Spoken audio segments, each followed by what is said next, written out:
हरियालीपुर गांव के पास एक रहस्यमय तालाब था, खूबसूरत मगर खतरनाक।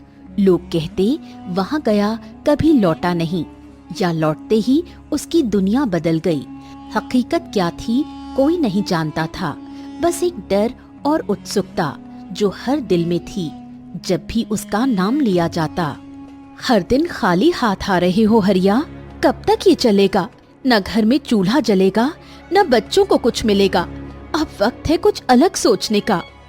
बिंदिया, कभी कभी तो ऐसा लगता है कि जैसे किस्मत ने मुंह मोड़ लिया है। पर आज कुछ ऐसा करूंगा जिससे या तो किस्मत लौट आए या मैं नहीं। इतना बोलकर वो जाल उठाकर झोपड़ी से बाहर निकल गया और कुछ ही देर में हरिया ने नदी के किनारे पहुंचकर अपना जाल फेंक दिया।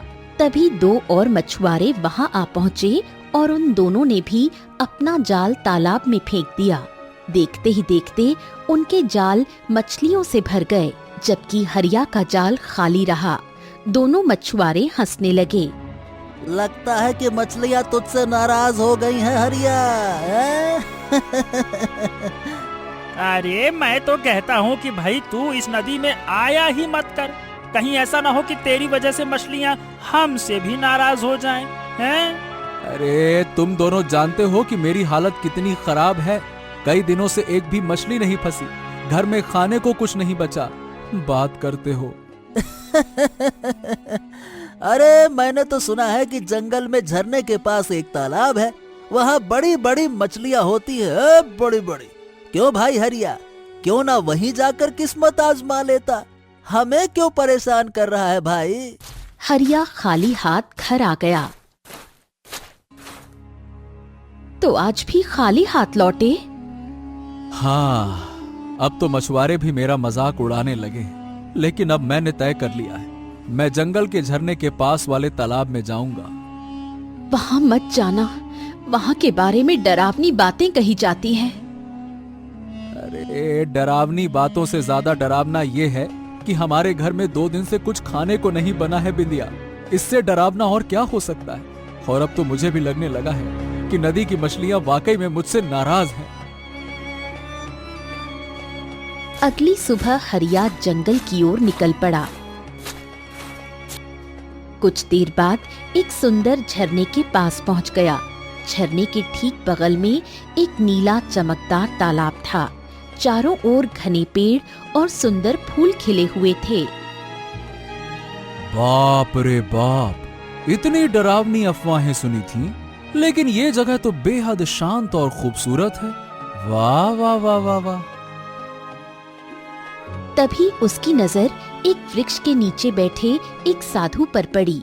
साधु उसे घूरने लगा और फिर तेजी से उठकर हरिया के पास आ पहुंचा। कौन हो तुम और यहाँ क्यों आए हो? क्या तुम्हें नहीं पता कि इस तालाब के बारे में कैसी विचित्र बातें प्रचलित हैं?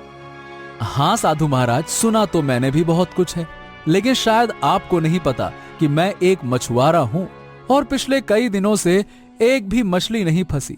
मैंने सुना है कि इस तालाब में बड़ी बड़ी सुंदर मछलियां हैं, बस इसीलिए अपनी किस्मत आजमाने आया हूँ। ठीक है, तो तुम इस तालाब के गहरे रहस्य को नहीं जानते। ये तालाब साधारण नहीं है। चेतावनी देता हूँ, यहाँ से चले जाओ। साधु महाराज, मैं अपनी किस्मत तो आजमा कर ही जाऊंगा आज, चाहे जो कुछ हो जाए। मेरे लिए एक तरफ खाई तो एक तरफ कुआं जैसा है। साधु हरिया को गहरी नजरों से देखता हुआ बोला, तुम मेरी बातों पर विश्वास नहीं करोगे, लेकिन याद रखना, ये तालाब तुम्हारा जीवन बदल देगा या बर्बाद कर देगा। इतना कहकर साधु चला गया। हरिया तालाब के पास चला गया और जाल फेंक दिया।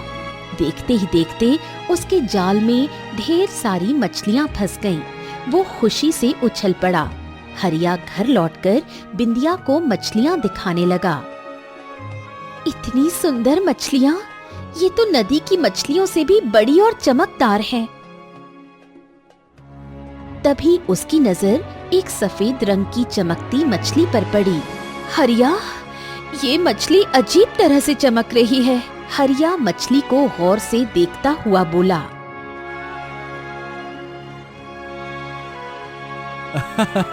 हाँ बिंदिया, इसकी चमक तो किसी हीरे जैसी लग रही है। वाह वाह वाह वाह वाह। बिंदिया ने चाकू उठाकर मछली के 2 टुकड़े कर दिए। अंदर से एक बड़ा और चमकता हुआ हीरा गिर पड़ा। हरिया अवाक रह गया। बिंदिया, अरे ये तो सचमुच हीरा है। अरे बाप रे बाप, इसका मतलब वो तालाब वाकई में जादुई तालाब है। देख तो सही। हरिया हीरा बेचकर बहुत सारा धन ले आया। बिंदिया धन देखकर खुश हो गई, लेकिन हरिया की आंखों में एक लालच की चमक आ गई। हाँ, अब मैं रोज उस तालाब में जाऊंगा और ऐसे ही चमकने वाली मछलियां पकड़ूंगा। अब हम बहुत जल्दी अमीर हो जाएंगे। हाँ। अगली सुबह हरिया फिर अपने जाल के साथ तालाब के किनारे पहुंच गया। सूरज की हल्की रोशनी तालाब के पानी पर पड़ रही थी। हरिया ने बिना समय गंवाए जाल तालाब में फेंक दिया। हाँ, आज तो मिलेगी चमकदार मछली, जरूर मिलेगी, जरूर मिलेगी चमकदार मछली। कुछ ही देर में जाल में कई मछलियां फंस गई।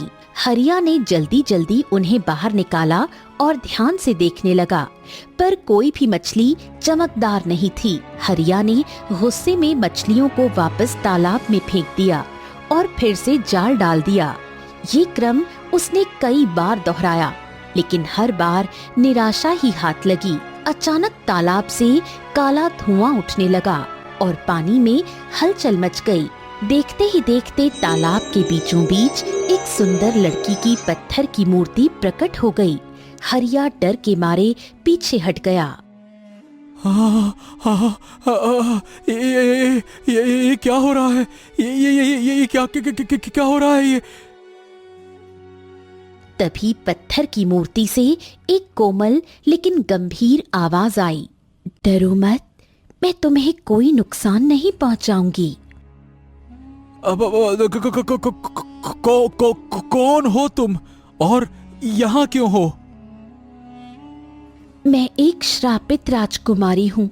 बरसों पहले मैं इसी तालाब के किनारे बैठी थी जब एक साधु यहाँ आया। उसने कहा कि ये तालाब उसका है और यहाँ बैठने का अधिकार सिर्फ उसे है। मैं राजकुमारी थी। ये सुनकर क्रोधित हो गई और उसे फटकार दिया। गुस्से में उसने मुझे श्राप देकर पत्थर की मूर्ति बना दिया। तब से मैं यहीं कैद हूँ। हरिया चकित होकर मूर्ति को देखता रहा। लेकिन फिर तुम यहाँ बाहर कैसे आई? अगर कोई सच्चे मन से इस तालाब में जाल डाले और पहली बार में ही सफेद चमकदार मछली पकड़ ले, तभी मैं इस तालाब से बाहर आ सकती हूँ। तो क्या मैं तुम्हें इस श्राप से मुक्त कर सकता हूँ? हाँ, लेकिन इसके लिए तुम्हें उस हीरे की जरूरत होगी जो कल तुम्हें मछली के पेट से मिला था। उसी हीरे के कारण वो मछली चमक रही थी। मैं तुम्हें रोज वही हीरा दूंगी। समय आने पर मेरा श्राप धीरे धीरे समाप्त हो जाए। जैसे ही हरिया ने सहमति जताई, रंग बिरंगी रोशनी फैल गई और हरिया के हाथ में वही हीरा प्रकट हो गया। हरिया वो हीरा लेकर अपने घर पहुंच गया। कुछ दिनों में हरिया रोज तालाब पर जाने लगा और हर दिन एक नया हीरा लेकर घर लौटता। जल्द ही वो गांव का सबसे अमीर मछुआरा बन गया। हरिया के अचानक अमीर बनने की बात पूरे गांव में फैल गई। अरे तुम लोगों ने सुना? अरे भैया, हरिया तो अचानक से बहुत अमीर हो गया। बहुत बड़ा आदमी बन गया है वो, बड़का आदमी। हाँ, बन तो क्या है ससुरा बड़का आदमी। लेकिन ये बताओ, ये हुआ कैसे? कुछ तो गड़बड़ है। मैंने तो सुना है कि भाई वो रोज तालाब के किनारे जाता है। हाँ, कहीं उसने किसी आत्मा से कोई सौदा तो नहीं किया। गांव में हलचल मची हुई थी। एक दिन हरिया पत्थर की मूर्ति के सामने खड़ा था। मूर्ति अचानक चमकने लगी और देखते ही देखते हरिया के हाथ में एक नीला चमकता हुआ हीरा प्रकट हो गया।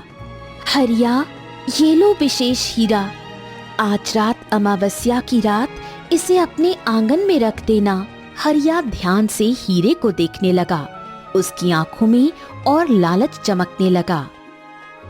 और फिर क्या होगा? फिर तुम्हारे आंगन में हीरों की बारिश होगी और तुम संसार के सबसे धनवान व्यक्ति बन जाओगे। मेरा श्राप भी समाप्त हो जाएगा और मैं अपने असली रूप में आ जाऊंगी। लेकिन इस प्रक्रिया में तुम्हें अपनी पत्नी को भी साथ रखना होगा। हरिया खुश हो गया और हीरा लेकर भागते हुए घर चला गया।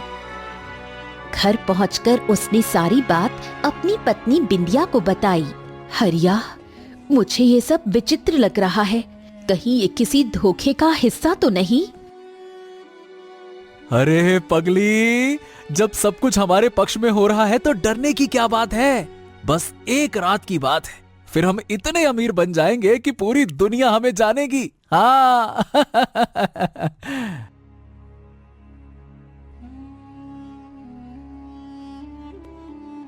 रात होते ही दोनों ने हीरा आंगन में रख दिया। कुछ ही पल बाद हीरे से रंग बिरंगी किरणें निकलने लगीं, लेकिन अचानक किरणें बिंदिया के शरीर पर गिरने लगीं। बिंदिया की चीखें पूरे घर में गूंज उठीं और अगले ही पल वो पत्थर की मूर्ति में बदल गई। हरिया डर से कांप उठा। तभी हीरा अचानक गायब हो गया और उसी जगह एक सुंदर स्त्री प्रकट हो गई। अब ये क्या हुआ? हाँ? सुंदर स्त्री ने अचानक अजीब तरीके से हंसना शुरू कर दिया और फिर एक खौफनाक राक्षसी में बदल गई। हरिया घबरा गया। हरिया, मैं वही हूँ जिसने तुम्हें रोज पत्थर की मूर्ति के रूप में छलावा दिया। जब तू पहली बार यहाँ मछली को तलाश रहा था, तभी मैं समझ गई थी कि अब मेरी मुक्ति का समय आ गया है। मतलब तुम राजकुमारी नहीं थी? हाँ? नहीं, मैं कोई राजकुमारी नहीं थी। मैं एक राक्षसी थी जो तालाब के किनारे आने वाले लोगों को मार डालती थी। जिस साधु की कहानी मैंने तुझे सुनाई थी, वो भी झूठ थी। सच तो ये है कि उस साधु ने मुझे इसी वजह से पत्थर बना दिया था ताकि मैं किसी को मार ना सकूं, और अब मैं आजाद हूं। देखो, मेरी पत्नी को मुझे वापस दे दो। मेरी पत्नी वापस करो। अब तेरी पत्नी सदैव पत्थर बनी रहेगी और मैं आजाद होकर पूरे गांव को खत्म कर दूंगी। इतना कहकर वो राक्षसी अंधेरे में गायब हो गई। हरिया रोने लगा। फिर उसने तय किया कि उसे साधु बाबा को ढूंढना होगा। कड़ी मेहनत के बाद हरिया साधु को खोजने में सफल हो गया। मैंने तुझे पहले ही चेताया था, लेकिन तूने मेरी बात नहीं मानी। अब देख, अपने लालच की वजह से तूने अपनी पत्नी को खो दिया।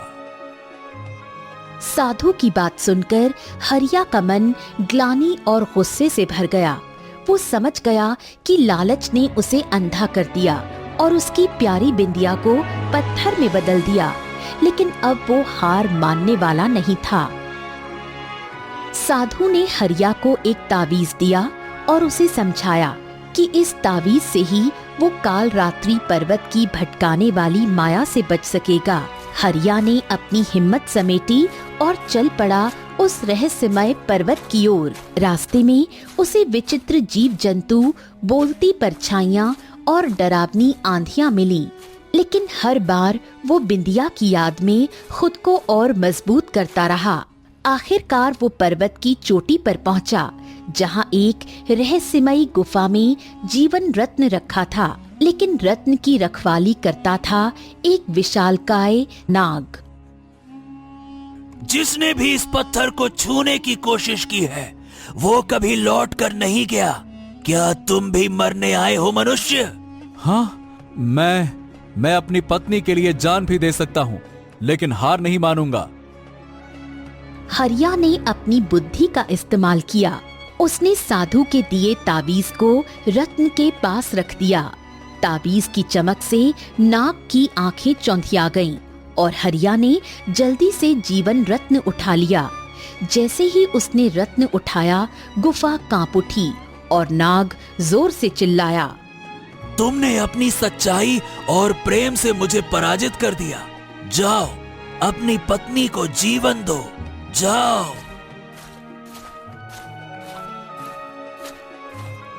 हरिया तेजी से गांव लौटा और जीवन रत्न को बिंदिया की पत्थर की मूर्ति पर रखा। रत्न से निकलती सुनहरी रोशनी में बिंदिया की मूर्ति दरारों में बिखरने लगी और अगले ही पल बिंदिया फिर से जीवित हो गई। हरिया, तुमने मुझे वापस पा लिया। हाँ, तुम्हारे बिना सब कुछ अधूरा था बिंदिया। अब मैं कभी लालच नहीं करूंगा। हाँ, कभी लालच नहीं करूंगा। तभी आसमान में बिजली चमकी और वही राक्षसी प्रकट हुई, लेकिन इस बार वो बेहद गुस्से में थी।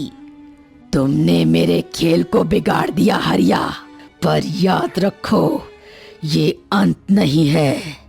मैं लौटूंगी। साधु भी वहां प्रकट हुए और अपने मंत्रों से राक्षसी को एक काले पत्थर में हमेशा के लिए कैद कर दिया।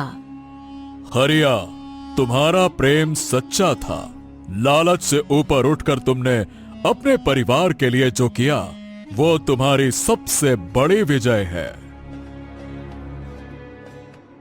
हरिया और बिंदिया ने उस जादुई तालाब से हमेशा के लिए दूरी बना ली और सादगी से प्रेम से भरी एक शांत जिंदगी जीने लगे।